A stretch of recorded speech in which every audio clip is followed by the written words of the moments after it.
Olá, amigos do canal Estudos Espíritas por Angélica e Ricardo. Sejam todos bem-vindos e, dando continuidade aos estudos do Evangelho segundo o Espiritismo, vamos nos concentrar e pedir à espiritualidade que possa nos envolver para um melhor aprendizado do tema de hoje. E fechando os nossos olhos da carne, vamos orar em conjunto a oração que Jesus nos ensinou. Pai nosso que estais nos céus, e santificado seja o vosso nome. Venha a nós o vosso reino. Seja feita a vossa vontade, assim na terra como nos céus. E o pão nosso de cada dia nos dai hoje. Perdoa as nossas ofensas, assim como nós perdoamos a quem nos tem ofendido. E não nos deixeis cair em tentação, mas livra-nos do mal. Estamos no capítulo 13 e no subitem a piedade. Piedade é compaixão pelo sofrimento alheio. Michel, o espírito que assinou a mensagem, diz que a piedade é a virtude que mais nos aproxima dos anjos, sendo irmã da caridade e que nos aproxima de Deus. Vamos citá-lo, aspas. A piedade, quando profundamente sentida, é amor. O amor é devotamento. O devotamento é o ouvido de si mesmo. E esse ouvido, essa abnegação pelos infelizes, é a virtude por excelência, aquela mesma que o Divino Messias praticou em toda a sua vida e ensinou na sua doutrina tão santa e sublime, nos fala o Espírito de Michel. Por essas palavras, vemos que no desenvolvimento espiritual do homem, quando ele começa a se sensibilizar com o sofrimento do outro, sentindo piedade, inicia o desenvolvimento do amor. E o autor afirma que o exercício da piedade, que comove até as fibras mais íntimas diante do sofrimento alheio, que vos leva a estender-lhes a mão caridosa e que arranca lágrimas de simpatia, é o que faz o homem progredir no domínio do orgulho e do egoísmo, dispondo a alma à humildade, à beneficência e ao amor ao próximo. Daí, jamais sufocá-la, como muitos o fazem, com vergonha de demonstrar suas emoções, seus sentimentos, por considerá-los uma fraqueza, sentimentalismo tolo segundo os valores terrenos. Nos fala o Evangelho, temeis ficardes indiferentes quando puderdes ser úteis. Nos fala também a psicologia, que trazemos dentro de nós dois princípios, o princípio paternal e o princípio material, fruto de nossas potencialidades, como está descrito no livro Forças Sexuais da Alma, do Dr. Jorge Andréa. E ele nos diz, vamos citá-lo, o paternal é aquele que é condicional, vinculado a uma reciprocidade. É quando o nosso filho pede para viajar com os amigos e pedimos para lhe ver o boletim. O maternal é aquele que é incondicional, o amor de mãe que não exige nada, é a mãe que tem o filho assassino na cadeia e vai lá consultá-lo. Palavras do Dr. Jorge Andréa. A piedade é o princípio maternal dentro de nós, nos chamando para o nosso lado humano e subjetivo. Por isso, o artista Miguel Ângelo, em sua escultura chamada Pietà, exposta na Basílica de São Pedro, no Vaticano, retrata a piedade como Maria segurando Jesus retirado da cruz. A piedade não é pena. Caracterizou todo o ministério de Jesus, compreendendo a fragilidade da estrutura moral dos indivíduos e das massas. Ele fez-se compassivo e misericordioso em todas as situações, a fim de melhor ajudar aquele mesmo que desconhecia o milagre da compaixão. No livro de Santo Agostinho, intitulado Tratado da Fé, da Esperança e Caridade, um título que nós vimos e que nos chamou a atenção. O título é A Sabedoria do Homem está toda inteira na piedade. Eis a reprodução de uma pequena parte desse capítulo. Aspas. A sabedoria do homem é a piedade. Esse princípio é estabelecido no livro de Job, onde tu podes ler esse vaticínio da própria sabedoria. A piedade, eis a sabedoria. Se tu me perguntas o sentido que se deve dar aqui à palavra piedade, tu o encontrarás nitidamente explicado no termo grego theosébia, isto é, culto devido a Deus, no livro de Job. O nosso objetivo nesse pequeno texto é buscar um melhor entendimento do sentido da palavra piedade no contexto da ciência espírita. Segundo o conhecimento superficial que se tem sobre ela, a piedade ou a compaixão significa sofrer com alguém. E como naturalmente fugimos do sofrimento, a piedade pode nos parecer incômoda muitas das vezes. Somemos isso à indiferença ainda reinante nos corações humanos quanto ao que se passa com o outro, e teremos o homem distante da piedade. No processo de conquista dessa virtude, vamos encontrar a prática da empatia, que é o instrumento fundamental para se chegar à piedade.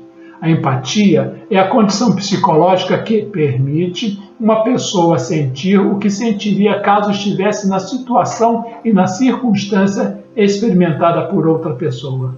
É o sentimento ideal para nos fazer progredir, pois dispõe a nossa alma à humildade, à caridade e ao amor, principalmente ao amor ao próximo, domando em nós o egoísmo e o orgulho.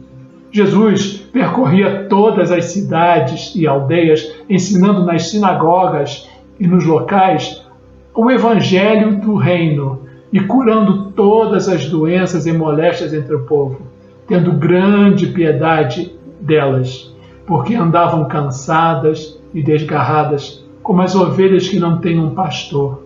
A sua piedade era sinal de que compreendia a fragilidade moral dos homens e dos sofrimentos pelos quais deveriam passar, mas que poderiam ser diminuídos pelo esforço próprio se entregassem aos mecanismos terapêuticos do amor que liberta. A verdadeira piedade, no entanto, é filha legítima do amor. Emmanuel cita no livro Pão Nosso. Diz-nos Paulo que a piedade com contentamento é um grande ganho para a alma e, em verdade, não sabemos de outra que nos possa trazer prosperidade ao coração. Palavras de Emmanuel no livro Pão Nosso. Já no livro Florações Evangélicas da veneranda irmã Joana de Ângeles, ela nos diz: a piedade é um sentimento multifaz que todos devemos agasalhar no nosso coração. Como é verdade que Jesus se compadeceu da pobre mulher surpreendida em adultério, que ignorava a sandice atormentadora e a obsessão de que era objeto, convém que não esqueçamos que, ante a surra da ingratidão geral que o levou à cruz, o seu último pensamento e suas últimas palavras foram a rogativa ao Pai para que perdoasse os crucificadores e os traidores, pois que eles não sabiam o que estavam fazendo. Ensinando com a eloquência do exemplo a mais sublime página da piedade fraternal que continua qual luminoso roteiro para o homem através dos tempos sem fim, até o dia em que seja possível a perfeita fraternidade universal. Joana de Ângeles, Florações Evangélicas. Novamente vamos citar Emmanuel no livro Alvorada do Reino, que nos ensina: não aguardes as ocorrências da dor para desabotoares a flor da piedade no seu coração. Sê afável com os teus e sê gentil em casa, sê generoso onde estiveres. Habituemo-nos a ignorar todo o mal, fazendo todo o bem ao nosso alcance. A piedade do Senhor, nas grandes crises da vida, transformou-se em perdão com bondade e em ressurreição com um serviço incessante pelo soerguimento de um mundo inteiro. Chico Xavier, Alvorada do Reino, pelo Espírito de Emmanuel. Ademais, ao realizar a sua parte, a piedade faz com que o ser volte para dentro do seu pensamento e considere o quanto gostaria de receber caso se encontrasse no estado que deplora no seu próximo, assim aumentando a capacidade de ajudar jovialmente. É o antídoto eficaz contra o orgulho e o egoísmo, já dissemos, porque nivela todos aqueles que sempre podem ser colhidos por dissabores e insucessos. O estudioso Caibar Schutter, no livro Parábolas e Ensinos de Jesus, nos fala: a piedade é a simpatia espontânea e desinteressada que se antepõe à antipatia gratuita, moral e material, junto daqueles que nola despertam, sem o que se torna infrutífera. Só a piedade consoladora traz alegria ao espírito, criando a elevação e o valor, nos fala Caibar Schutter. Deixemos, pois, que a piedade nos toque o coração, mas não o desespero. Saber primeiro que nada é por acaso e nos dará a fé no futuro, fé que Deus não abandona nenhum dos seus filhos e que todo sofrimento há de ter um fim. É em seguida saber que estamos aqui para auxiliar o próximo, A caridade é a realização desse dever, é o amor em ação. A piedade é amor, amor a Deus, amor, portanto, ao próximo, como dissemos, porque não se pode amar ao Pai sem amar os seus filhos. E o amor desperta a compaixão à vista do infortúnio e da desgraça alheia. Cabe então aqui uma reflexão nossa. O que nos torna mais sensíveis ao sofrimento alheio? Quais os meios de canalizar mais corretamente esses sentimentos em benefício daqueles que nos tocam a compaixão? Podemos cultivar a piedade? E com que finalidade? Essas talvez sejam algumas indagações que faríamos nesta época de tantas tribulações e de interesses imediatistas. Pensar no problema dos outros já é difícil, que dirá sentir a dor alheia. Desse modo, devemos, como esforço de aprimoramento, cultivar a piedade, que acelera o nosso progresso espiritual e é indicativa de nosso amor ao próximo. Como então impulsionar a piedade dentro de nós? Perguntaríamos. Algumas respostas. Estimulando os próprios sentimentos de compaixão para com os males alheios, ou dirigindo nossa atenção e nosso olhar para os que convivem conosco, analisando-lhes as preocupações e os receios, ou dedicando mais tempo em pensar nas aflições dos que nos cercam, em vez de nos absorver nas necessidades próprias, permitindo que o nosso coração se enterneça diante das dores e das tribulações dos nossos semelhantes, não sufocando jamais as emoções de pena para com qualquer pessoa, deixando-as crescer em nós e transformando-as em resultados benéficos e objetivos. Novamente, vamos citar Joana de Ângeles no livro Jesus e o Evangelho à luz da psicologia profunda.